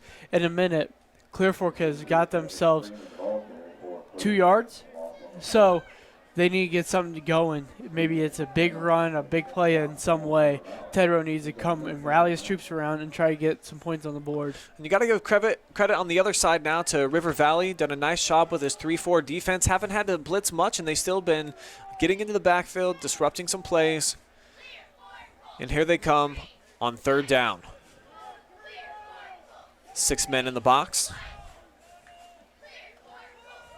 Just a 4-man rush. 2, though, get through, and Tedrow's going to be brought down on his side of the field. It's Klingel again, along with Will Garrison. Huge play. Now Clear Fork will be lucky if they're punting it to their 1st down marker. And here comes the punt unit for Clear Fork, and man, what a change of events here. They were set up, beautiful field position by Lyon, had them look like they were going to have a great opportunity to trim into this deficit. Instead, about a 16-yard tackle for loss with that sack. And it's 4th and 23.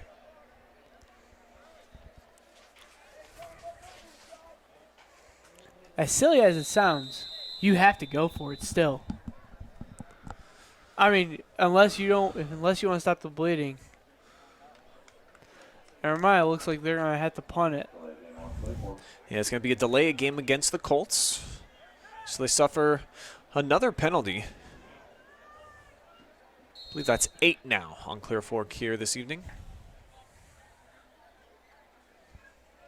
As COVID rules, we saw last week, the center always had the ball in his hand to kind of like change up the tempo. There you see the center for Clear Fork put the ball down like regular football.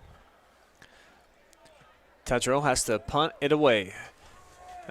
Flies over the head of Rogers. Takes a nice Clear Fork hop and will back up River Valley at their own 8-yard line. But the Vikings in a great position here to go 2-0, just 7:18 to go here at the Colts Corral. And they have got Clear Fork on the ropes, on top 25-7. Yeah, River Valley doesn't have to do too much to finalize this game. I mean, just get the ball, keep it moving. Shidmore has done a great job just keeping this offense sound and keeping the system going. Looks like they got the 5 receiver set. Throwing. Dangerous toss that time. Johnson double teamed. And Shadone took a shot. Cooper Graham, the 6'4 senior, was looking for the out route, wanting Shadone to hit him there. But I don't really like Shadone being in that backfield alone, especially this close to your goal line. A safety's 2 points. That gets them to 16. That's a 2-score game. And then, or if Shadone loses the ball, that's a touchdown that you just basically gave to Clear Fork. So I think they should have a bigger body back there, kind of protecting Shadone. But I don't know if I like Shadone passing it in the middle of the field. I think we need to attack corners or maybe just get the ball out of your arms. They do bring Rogers into the backfield. He's got the call here on 2nd down. So a little bit more breathing room for the Vikings. Out around the 14-yard line, but it will be 3rd down and long. I'm sure Shadone and the Vikings don't want to be backed up at that side of the field too long because I don't think anything good happens when your offense is pinned under their own 20.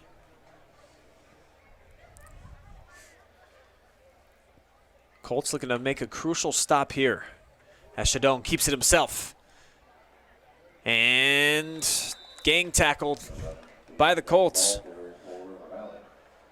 Looks like they'll send the punt team back on and give the ball right back to Clear Fork. But at this time, you can't be really concerned. I mean, 6:20 left.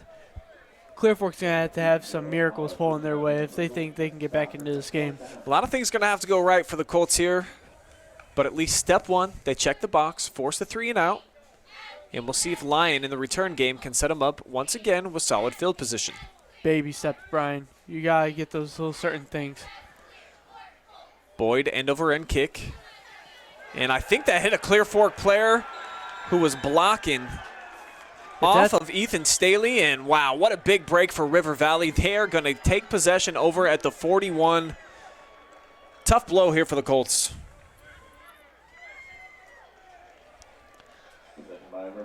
I mean, you'd like to say that you got to be aware in that situation, but that's just that's an error that you can't really expect if you're Ethan Staley trying to create some space out there, get on their block for Lyon, and just tough luck. It's just one of those nights, Brian. One of those nights that Clear Fork's had. And they'll have Jack Harris in the backfield, fumble, scooped up and going back the other way for the Colts, so they get it back. It was Eli Fenton. Credit to Shadone not giving up on that play and really stopping, because that would have been a huge momentum swinger. The pop by Lyon, forcing the fumble, picked up by Fenton. And the Colts not saying die here at home on senior night. They're trying to stay alive. They are. Even with a mistake with Staley right there, that they're trying to get that ball back and trying to find their way somehow in the end zone. But with just 5:44 to play, starting to run out of time. As Bruce Swainhart is the last-second substitution here, getting Fenton out of the game at right tackle. And another stacked backfield here for the Colts. Keep it on the ground. Straight ahead, Lyon. Nice burst inside the 15, down to around the 13-yard line. If you're Clear Fork, you got to rush up to this line if you want a chance. Oh, River Valley calls the timeout. They're going to try to slow things down for Clear Fork. So timeout taken by the Vikings. Gives me a chance to thank our generous sponsors who allow tonight's game to come to you live and free. That being Spherion Mid-Ohio, your connection to local jobs. From light industrial to skilled professional, they have opportunities for everyone. Visit midohiojobs.net and let's get to work. By Park National Bank. Richland Bank may be changing their name, but not their philosophy. They're still your hometown bank, supporting your hometown teams. Same bank, bigger promise. And by Black Belt Pro Fitness, Ohio's premier martial arts and fitness facility. Offering martial arts and fitness programs for ages 4 and up. Visit Black Belt Pro Fitness on Facebook or at blackbeltprofitness.com for more information. So the Colts come out of the timeout, knocking on the door here, needing some points to try to make things interesting here in week 2. Of course, want to avoid an 0-2 start here at home.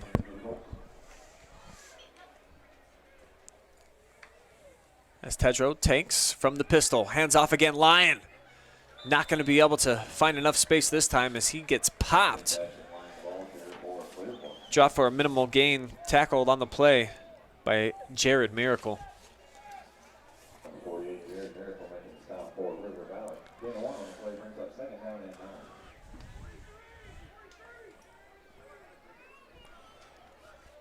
Clock continues to melt away.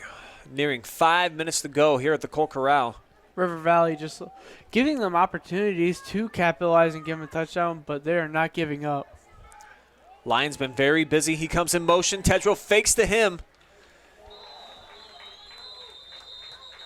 Looked like he might have lost the ball, or said he's whistled down. So the Colts now set up with a 1st and goal. Clear Fork picking up the pace, trying to get a score quick. Excuse me, it's going to be 2nd and short, actually. 3rd down and 2 for Colts. 3rd and 2. I just keep getting it wrong no matter what I say. So the Colts need a couple yards. They can move the sticks inside of the 3, and Tedrow's going to carry it in for a Clear Fork touchdown with 4:25 to play. And that's the big momentum swing that the Colts needed to try to stay into this ball game.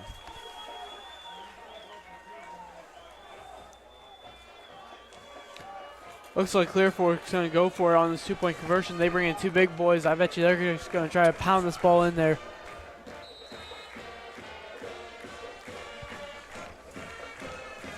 Down by 12, trying to make it a 10-point game, so it's only a touchdown and a field goal.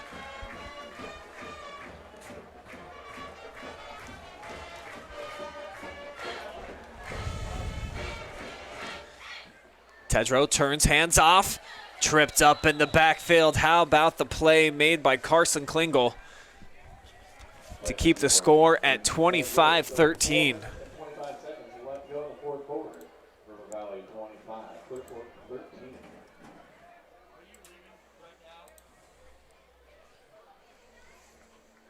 And River Valley just really needs to play this last 4 minutes and 25 seconds clean. Not necessarily keeping the ball on their side, but they can give up a possession too. Clear Fork. Obviously got to be expecting some type of a onside kick. At least be prepared for it if you're the Vikings. Yeah, they got a bunch of people stacked up in the box in that first 10-yard lines. They got, out of their 11 players on the field, 10 of them. And Braden Boyd, the lone man back deep. And I've seen in these situations on a couple of occasions, if you have a good kicker like a Luke Labaki, star soccer player for Clear Fork, maybe just pitch it over the head of this front line of defense and try to have your guys run out to it. Instead, he kicks it away deep, and this will be fielded by Boyd. Lots of space. Across the 25, cuts back. And then he's tripped up, falls forward to the 32.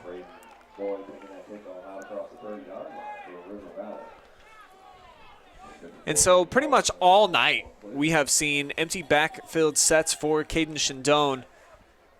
Will they change their strategy here, given the situation? Maybe put Cooper Graham in the backfield? It doesn't look like that's going to be the case. No, it looks like Shindone's just going to keep passing the ball.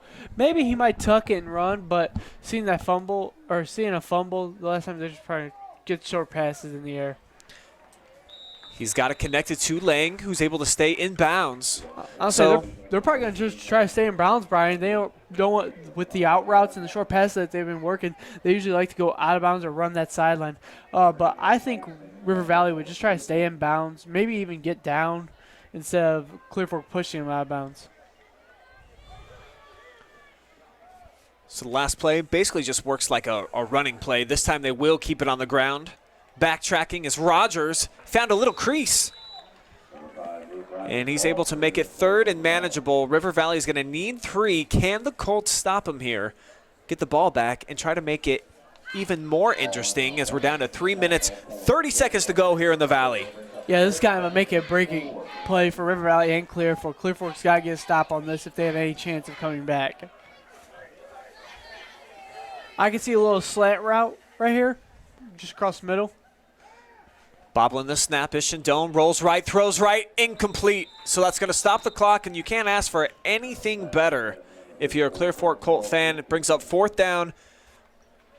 Clock is not rolling, and a chance to get the ball back again. That clock stopping is the biggest part about this whole thing, Brian.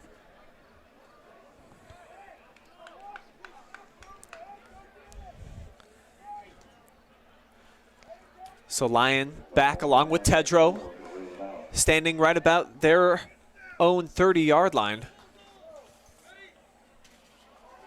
This is a slow rolling snap, and the Colts nearly get to it. Takes a great River Valley hop from the 45 and stopped dead at the 34. That looked like it was going to be a disaster for River Valley. It ended up turning out to be a pretty good punt for the situation that they had. I mean, a ball hoop that literally is just rolling to the punter. That is a nightmare and a disaster. And you would think the punter would just pick it up and just try to take off with it, but no, he cool, collective, under pressure, got the ball and just punted it away. But Clear Fork gets a block on that. They got an open way to the end zone. Colts bring a man in motion. It's Devin Freeman. Wow, that is a big play for River Valley, getting a sack in the backfield. And it's Carson Klingel again. He's been pretty much living in the Clear Fork backfields here in the second half. Been a mismatch nightmare coming off the end for the Colts. And you see that they've tried to attack him, have Clear Fork. They've swapped in and out a couple of different right tackles.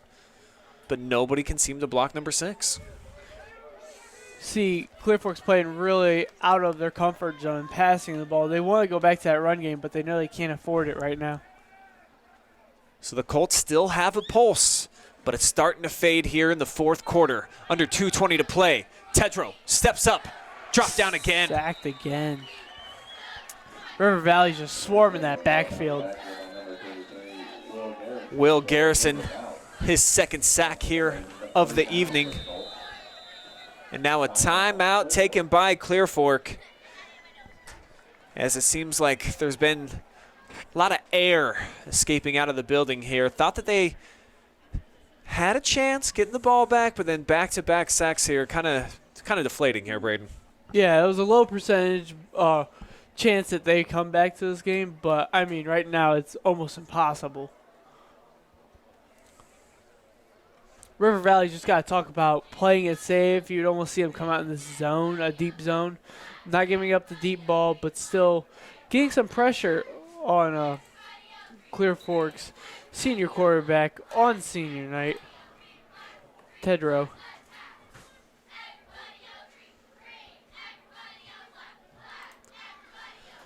Well, at the conclusion of this game, if you are still wanting to watch more high school football, we do have 3 other games, live and free, on Facebook and YouTube.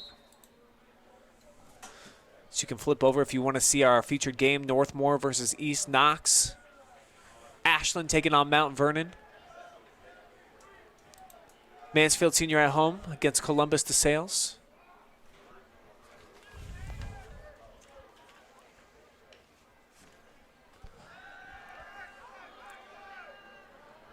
Tedrow rolling to the right, running out of options, and just has to throw it away incomplete. So it's going to be 4th down and 19, and this is going to be the last chance here for the Colts coming up.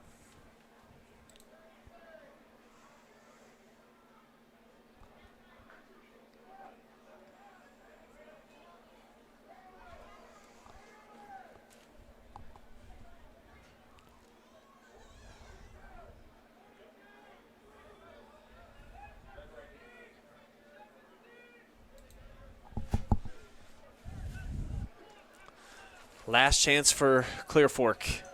Can they dig into their little bag of miracles and find something at the bottom? Pressured, and Tedrow steps up. Flag does come in. I was say probably a holding call on Clear Fork, which doesn't mean anything right now. Might have helped them a little bit if Tedrow would have got something off.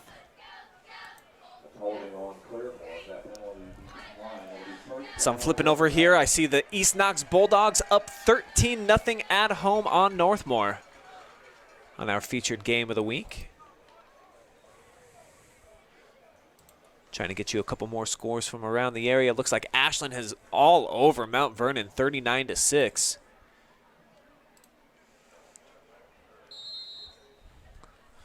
No scoreboard up on our Mansfield Senior game at the moment, but last I checked, it was 21-12 with 11 minutes left in the game.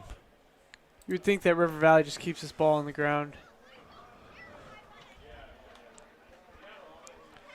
That's exactly what they're going to do. And coming left side, Rogers. Luke Rogers. Looking for his third time in the end zone. Tedrow with the TD saving tackle, but not before enough for a first down, about 12 on that play. And it looks like the River Valley Vikings going to roll to 2-0 here on the road. Impressive stuff here.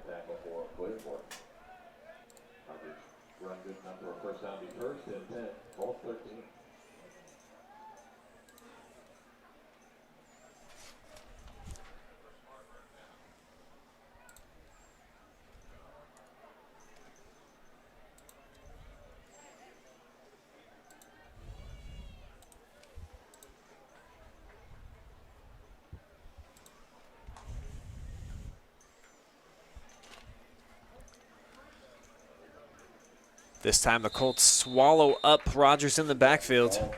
Just hitting the 1 minute mark. River Valley looks to go about 2-11. My bad. Second down and 11 yards to go. And the sophomore is just taking his grand time, getting his troops up to the line of scrimmage. And it looks like this will be the last play of the game. Yeah, 10 seconds still on the play clock. But Shindone sees that he's going to row his Vikings to 2-0 and knocking off what, at least in the preseason, we thought were going to be two of the MOAC favorites, that being these Clear Fork Colts and the Galleon Tigers. Instead, it's River Valley off to a 2-0 start, and I think surprising a lot of people, Braden. Yeah, River Valley came out here and they really have played this game smooth. They had a little bit of hiccups in the second quarter beginning, but the sophomore quarterback, Shidone, really came out and proved that his squad is not to be taken lightly and that they are serious business and they do not want they really don't want anyone coming at them thinking that this is a fluke game or that they played good. They are coming at everyone strictly business, and they look to be a MOAC contender. They win it here tonight on the road. We'll step away. We'll be back. Final stats, wrap things up from the Colts Corral.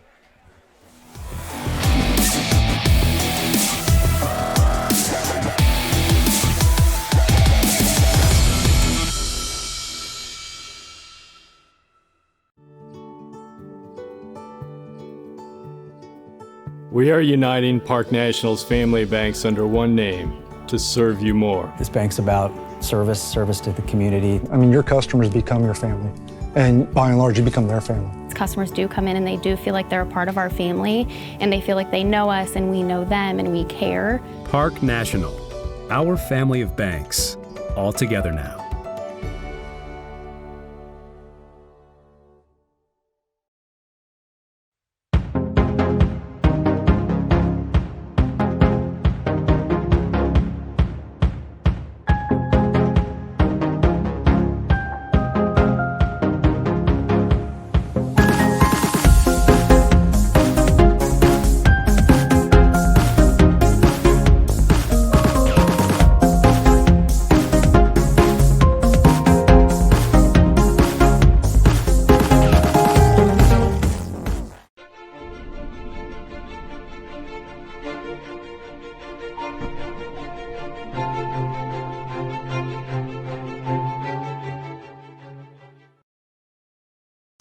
Subscribe or be subscribed.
As we welcome you back here to the Colts Corral, I have got the winning quarterback in the game, Caden Shindone, joining me right now. And just tell me about your performance here tonight. You weren't afraid to go deep, and then you also were smart at times, taking the little chunks when you needed to. There's great weather conditions out there. I love playing on turf. Easier to cut, it's better just to play on. But the mentality was, Clear Fork's a great team, but we're coming out different this year. We got to show them what we're made of, and that's what we did. Throwing the ball deep, my balls weren't the greatest, but they made it. I had great receivers that would go up and catch the ball for me, so they helped me out there, helped me out with my stats, and have just great receivers overall. And then just tell me your overarching thoughts on the 2-0 start going against a couple of teams I think that at least preseason folks thought would be in the MOAC championship chase. You guys knock them both off. You're off to a nice 2-0 start. Yeah, we work hard a lot in practice. We focus a lot on what we got to do for the next game upcoming. And, we just been working hard. We're set on our goal. We want to be MOAC champions. We're going to be MOAC champions this year. And that's about it. We work hard, so well prepared. And then before we bring in your senior backfield mate, Luke Rogers, what do you have to say about him and his performance tonight? On and off the field, he's a great guy, hard worker. He has tremendous speed.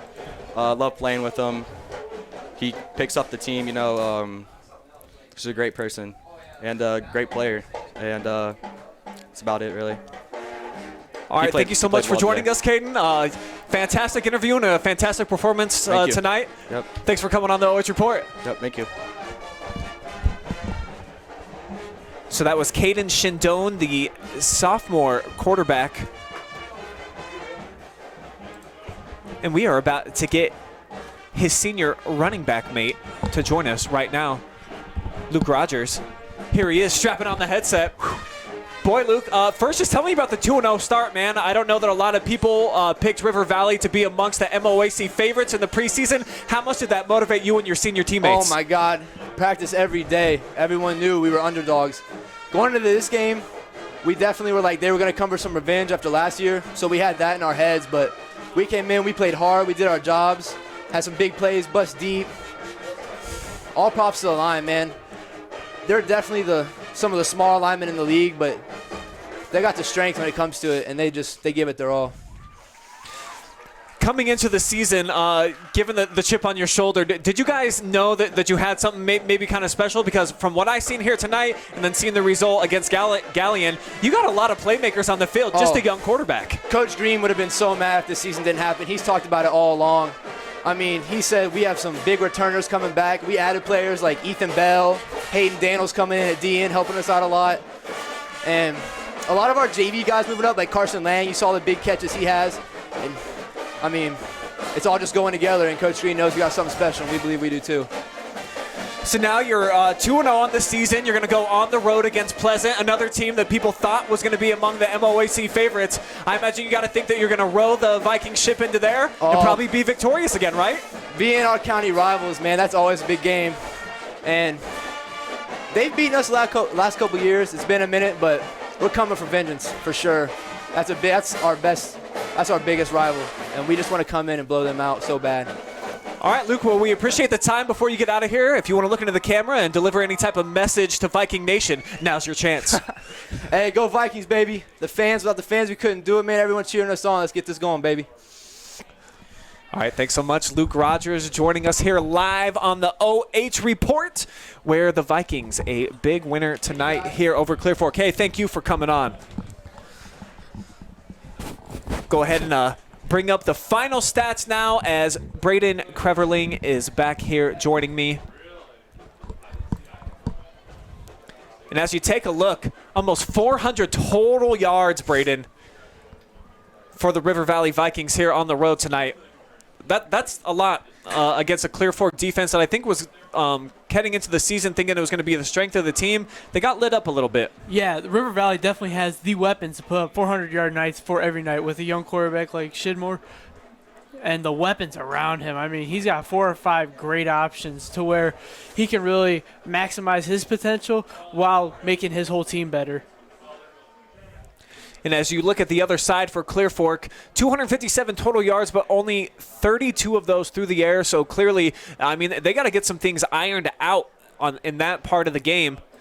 Just weren't able to get very many explosive plays in the passing game, if any at all. I think just one completion all night for Brady Tedrow. Yeah. Clear Fork really needed to get some spark plugs and some momentum swinging plays. And they just couldn't find it, and River Valley just simply outplayed them. Their defense, front and seven, stopped any momentum that Clear Fork had of building up. And I think River Valley is definitely the real deal in a MOAC conference like this.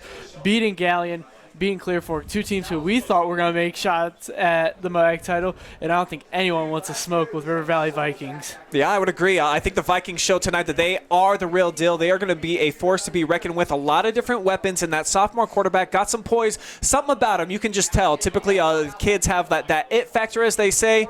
He wasn't necessarily flashy or spectacular tonight, but he seems to understand what he's doing. I think he's got it. Took the small passes when he had to, but also loaded up and can take the deep bombs. Yeah, cool, collective, calm under the pressure. He definitely knows how to get the job done and get his team to the top and how to get some points on the board. And that's what you need out of a high school quarterback, especially a young sophomore like he is. Well, an exciting night of football here on the OH Report. We do appreciate anybody who has been watching live here on Facebook or YouTube, but that's it for me and Braden. I got multiple jobs here. I got to get back to the switcherboard. I'm going to let my intern right here take us to the end. Take it away, Braden. Yeah, we have River Valley coming out on top, 28-13.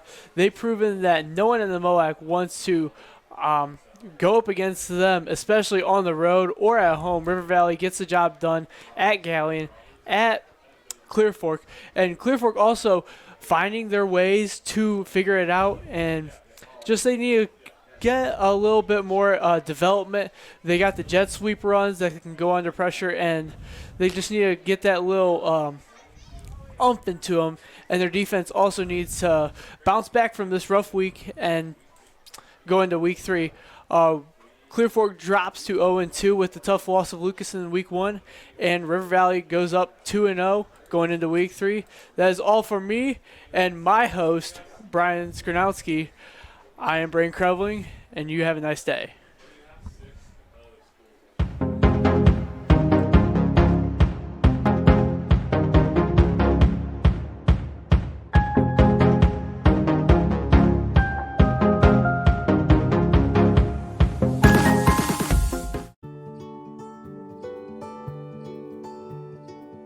We are uniting Park National's family banks under one name to serve you more. This bank's about service to the community. I mean, your customers become your family, and by and large, you become their family. Customers do come in and they do feel like they're a part of our family, and they feel like they know us and we know them and we care. Park National, our family of banks, all together now.